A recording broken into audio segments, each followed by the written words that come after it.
wanted to show other web designers and users of Elementor something I picked up on today that's really helping me out a ton.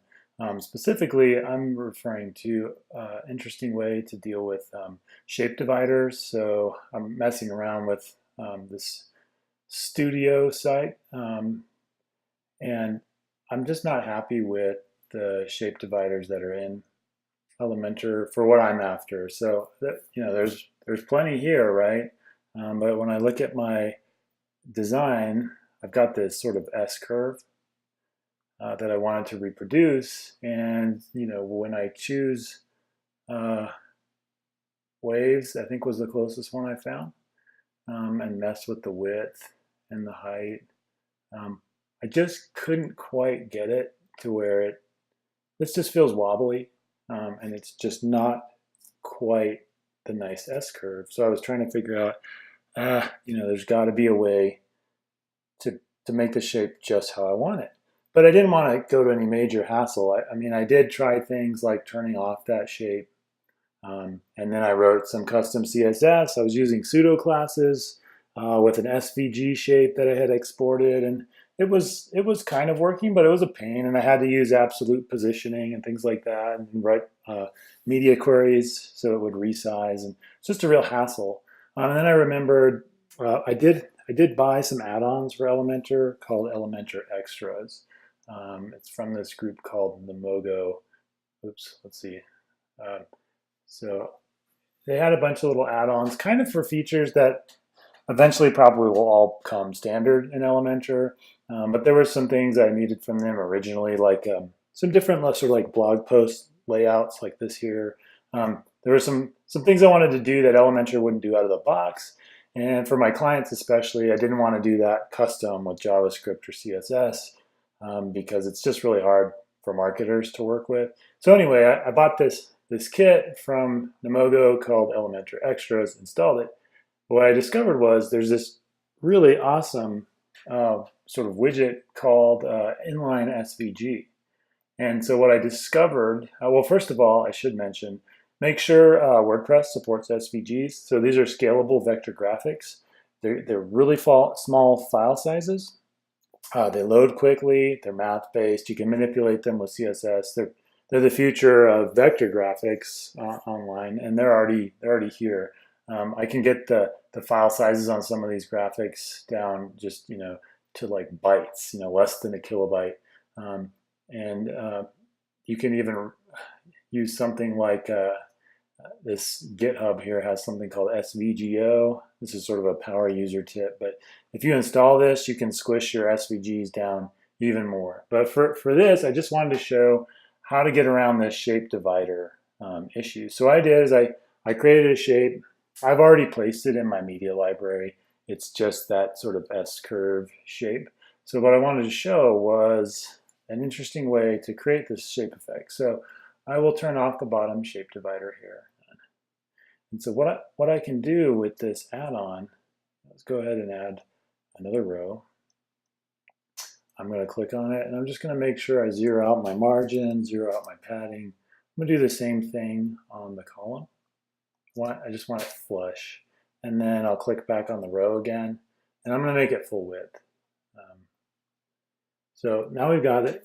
What I want to do here is, once I've installed Elementor Extras, is I can scroll down here. And I highly recommend Elementor Pro. It's just kind of a no-brainer. It's so affordable and powerful. But extras, here we go.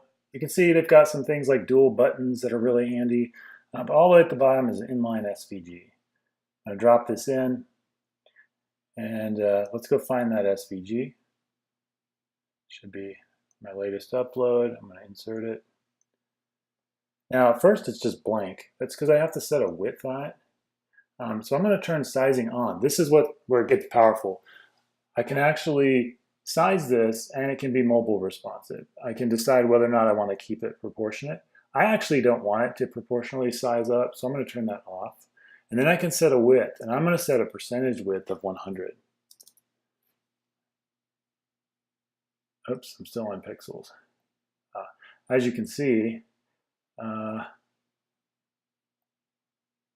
didn't work. There, I'll slide it manually. Okay, so my shape is dark. So it's creating this strange white space above, right? I can set a height in pixels. I'm going to choose something like 50. But you could see here I could do 150, makes a big swoop. Really powerful. But what I need to do is change the color. So I want to change the color to match the box.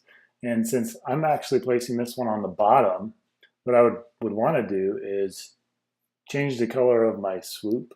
I'm going to change it to white to match the panel below.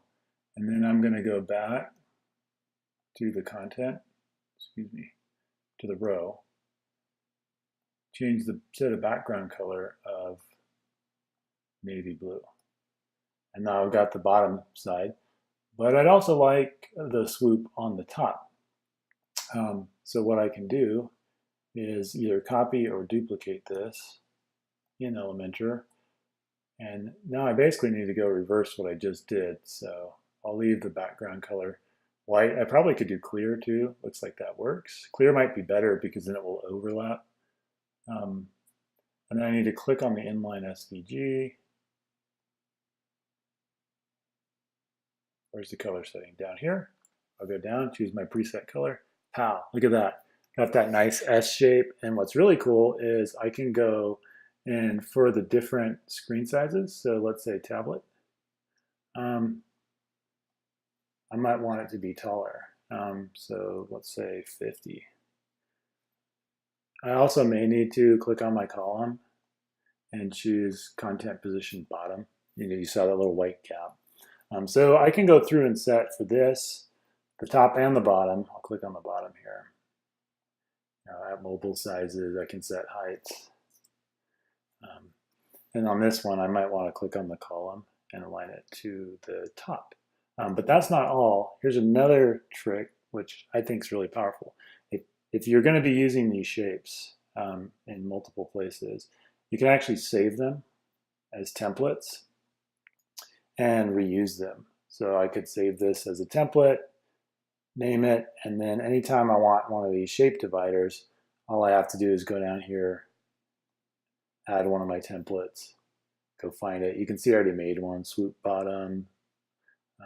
If you really want to get powerful, Elementor has something called a shortcode.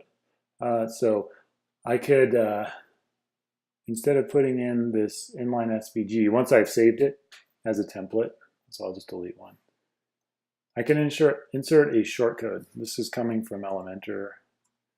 Not sure if this is a pro feature. So it doesn't look like anything.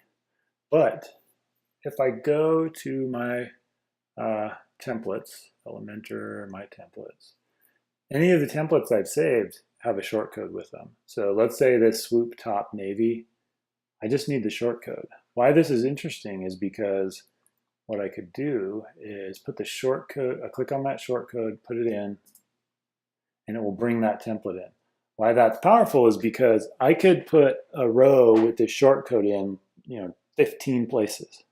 And then anytime I go to my templates and edit the original, it will update all instances of that across the site. So I found this to be really powerful and just really neat. So I'm probably going to make a few different versions of these where I can change the color and save the template. So I might need one with, we've got like a green color. So I might want one that has green, one that's blue, one that's white.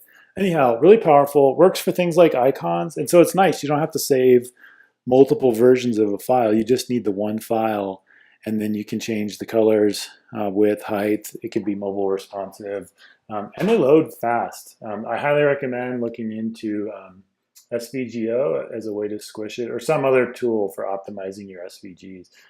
Should help with page speed, load times, even SEO. So hopefully that was helpful.